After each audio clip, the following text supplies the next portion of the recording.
la restauration était une obligation naturelle de la communauté internationale. Le monde ne peut pas s'imaginer sans la Chine.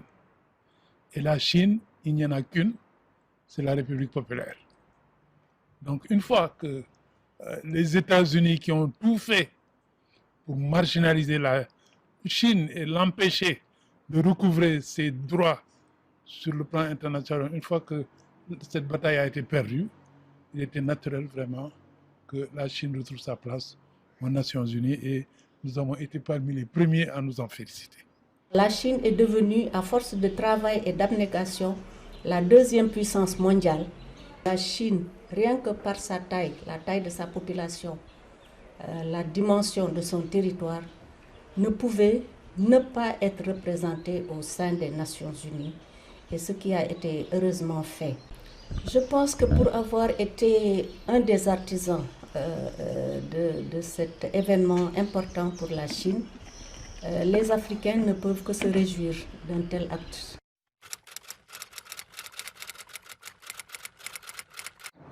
C'est une situation sans surprise pour moi. C'est ce que je n'attendais pas moins de la Chine. J'attendais qu'elle soit la preuve par neuf de la possibilité d'une coopération internationale juste, mutuellement profitable et profitable à l'ensemble de la communauté internationale. La Chine a prouvé qu'une telle coopération était possible et nous l'en félicitons et nous nous en félicitons. Parce que ce n'est pas pour elle qu'elle le prouve, elle le prouve dans l'intérêt de l'humanité tout entière.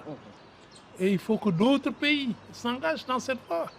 Parce que c'est la voie de la paix, c'est la voie de la prospérité commune, c'est la voie à laquelle tous les peuples aspirent. Mais il y a l'autre volet, non moins important, sinon plus important encore, qui est la coopération avec les pays en développement.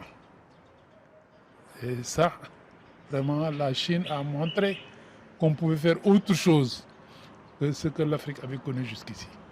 Avec une coopération riche, diversifiée, adaptée, sa bonne volonté, son humilité lui ont valu le respect et l'admiration des peuples et des pays africains.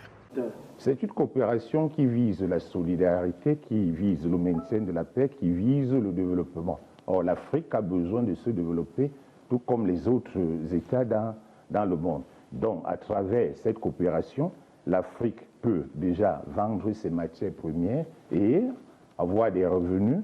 L'Afrique peut également bénéficier des compétences et des capacités en matière industrielle, technologique de la Chine. Donc le transfert des technologies est ce que l'Afrique pourrait considérablement bénéficier dans cette coopération-là, par-delà la vente des matières premières.